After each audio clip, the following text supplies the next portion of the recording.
इस वक्त मेरी उम्र 16 बरस थी जब घर में कोई नहीं था। अम्मी अबू रिश्तेदारों के यहाँ चले गए थे और मैं अकेली घर में बैठी थी। मैंने सोचा सर फरहान के आने से पहले नहा लूं, फिर आराम से बैठकर पढ़ाई कर लूंगी। मैं गसल खाने में चली गई। कुछ देर बाद जब बाहर आई तो सामने वाले सूफे पर सर फरहान मेरे इंतजार में बैठे थे। मेरे गैले कपड़ों की वजह से मेरे प्राइवेट हिस्से साफ दिखाई दे रहे थे और नीचे वाले कपड़े मैंने पहने ही नहीं थे। सर फरहान की नज़र जैसे ही मुझ पर पड़ी, उनकी आंखें हैरत से फैल गईं। वो जवान और खूबसूरत आदमी थे। मैं बेध्यानी में उनके बराबर ही किताब लेकर बैठ गई। अचानक मेरी नज़र उनकी शलवार पर पड़ी तो जो कुछ मैंने देखा उससे मेरा चेहरा शर्म से सरख हो गया। मगर एक शैतानी ख्याल मेरे जहन में आ गया कि अगर थोड़ी सी हिम्मत की जाए तो आज बात बन सकती है। मैंने जान बूझकर अपनी किताब नीचे गिरा दी और झुककर उसे उठाने लगी। मेरी कमीज का गला खुला हवा था और सिर फरहान की नजरें मेरे सीने पर इस तरह जम गई थीं जैसे कोई भूखा शेर शिकार को देख रहा हो। मैं उठकर दोबारा सीधी होकर उनके पास बैठ गई। आज पूरा घर खाली था और किसी को भी कुछ शक नहीं होने वाला था। आखिरकार मैंने हिम्मत करके इनका हाथ पकड़ा और अपने सीने पर रख दिया। सर फरहान शायद पहले से ही इस लम्हे का इंतजार कर रहे थे कि मैं उन्हें दावत दूं और वो एक कमसन लड़की का मजा चखें उससे पहले कि वो आखिरी हद पार करते। मैंने एक शर्त रख दी। मेरी शर्त सुनकर उन्होंने फौरन हामी भर ली और कहा कि तुम्हारी हर शर्त मेरी मंजूर है। जैसे ही उन्होंने हामी भरी मैंने सूफे पर ही उनके साथ, मेरा नाम सारा है। मेरी माँ को मेरा एकेडमी जाना पसंद नहीं था क्योंकि वो अमीर और मॉडर्न खातून थी और चाहती थी कि उनकी बेटी सबसे अलग रहे। इसलिए उन्होंने मेरे लिए एक प्राइवेट ट्यूटर का बंदोबस्त किया था जो घर आकर मुझे पढ़ाता था। सिर फरहान मुझे पढ़ाने की भारी फीस वसूल कर रहे थे। मेरी माँ फख्र से कहती कि उन्होंने अपनी बेटी के लिए बेहतरीन और महंगा टीचर रखा है जो बहुत अच्छा पढ़ाता है। वैसे तो वो टीचर काबिलियत वाला था मगर मुझे शुरू में उनका अंदाज अच्छा नहीं लगता था, शायद इसलिए कि मैं अपनी सारी दोस्तों की तरह एकेडमी जाकर नहीं पढ़ सकती थी बल्कि घर पर ही रहकर उनसे पढ़ना पड़ता था।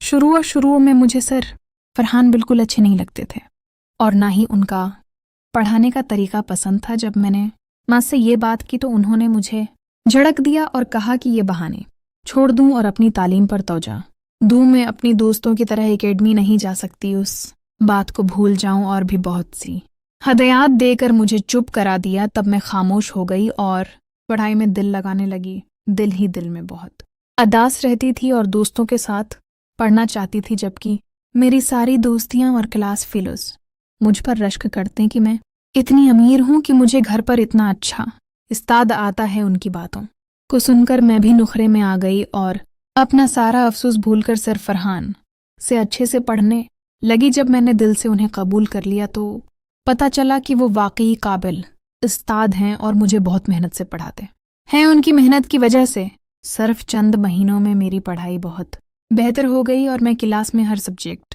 में टॉप पर आ गई थी, जिसकी वजह से स्कूल और क्लास में मेरी खूब तारीफ होती थी। ये तारीफ सुनकर मुझे बहुत अच्छा लगता था।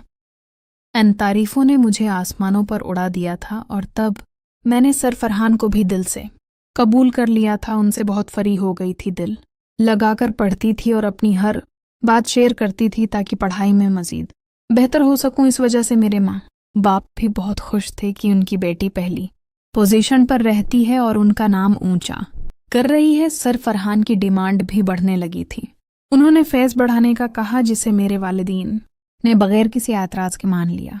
कुछ अरसे बाद उन्होंने मेरे अबू से कहा कि अब वो शाम के वक्त मुझे पढ़ाने आया करेंगे क्योंकि दिन में उनके पास वक्त नहीं होता। ये बात भी मेरे वालिदीन ने फौरन कबूल कर ली। उन्हें कोई एतराज़ नहीं था, बल्कि वो किसी भी बात पर एतराज़ नहीं करते थे। अक्सर शाम या रात को मेरे माँ बाप को पार्टी या शादी में जाना पड़ता था, इसलिए वो इस तरफ ज़्यादा तवज्जो नहीं देते थे कि मैं किस तरह पढ़ रही हूँ। मैं खुश थी कि मेरी पढ़ाई बहुत अच्छी हो गई है, मगर मैंने कभी सोचा भी नहीं था कि मुझे इस कदर बड़े वक्त से भी गुजरना पड़ेगा कि मैं जीने के काबिल भी न रहूंगी और कल तक जो लोग मेरे आगे पीछे घूमते थे वो बाद में मुझ पर थूकना भी गवारा न करें।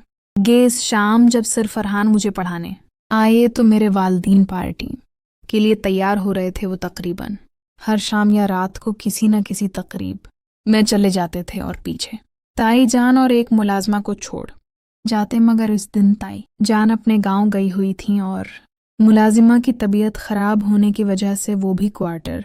मैं चली गई थी। घर में मैं बिल्कुल अकेली और तन्हा थी। थोड़ी देर बाद सिर्फ फरहान आ गए। मैं थोड़ी घबरा रही थी मगर मेरे वालिदैन को उस बात से कोई फर्क नहीं पड़ता था। मैं खामोशी से उनके साथ पढ़ने बैठ गई। सर फरहान ने पढ़ाना शुरू हो किया। सबसे पहले उन्होंने मुझे नंबर हल करने को कहा तो मैं उसमें इतनी मसरूफ हो गई कि मुझे याद भी न रहा कि घर में सिर्फ मैं और वो अकेले हैं, जो बाहर से तो मेहरबान उस्तादा लगते थे मगर इस वक्त उनके दिमाग पर शैतान सवार था और अचानक ही उन्होंने अपना भयानक रूप दिखा दिया। वो शख्स जो बज़ाहिर नर्म और मेहरबान नजर आता था हकीकत में एक दरिंदा था। उस दरिंदे ने मुझे अकेला पाकर मेरे साथ जो कुछ किया उसके बाद में जीने के काबिल भी न रही। मैं पढ़ने में मसरूफ थी कि अचानक उन्होंने मुझ पर हमला कर दिया। मुझे भागने का मौका भी न मिला।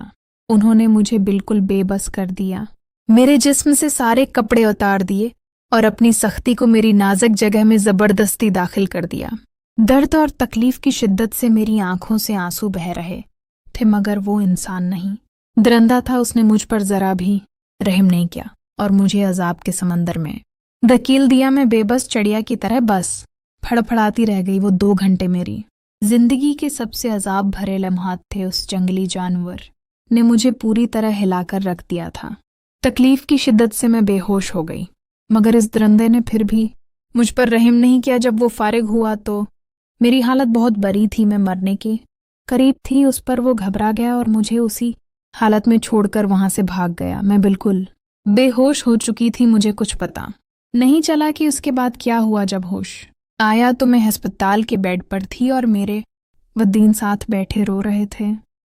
पहले तो मुझे समझ नहीं आया कि मैं कहाँ हूँ और क्यों हूँ मगर जब हवास वापस आने लगे तो वो सारा मंजर मेरी आंखों के सामने घूमने लगा। मैं फिर से चीखने चलाने लगी। मेरी हालत देखकर मेरे वालिदैन तड़प रहे थे और मुझे पुकार रहे थे मगर मुझे कुछ सुनाई नहीं दे रहा था। मैं बड़ी तरह चीखती रही और फिर दोबारा बेहोश हो गई। मेरी हालत पर मेरे वालिदैन दुख और पछतावे में जल रहे थे। तकरीबन 14 दिन बाद जब मैं सनभली तो मेरे माँ बाप मुझे घर ले आए। अब मैं पहले की तरह चीखती चलाती नहीं थी मगर मैंने बोलना ही छोड़ दिया था और अपने वालिदैन की तरफ भी बिल्कुल नहीं देखती थी। मुझे इनसे शदीद नफरत हो गई थी।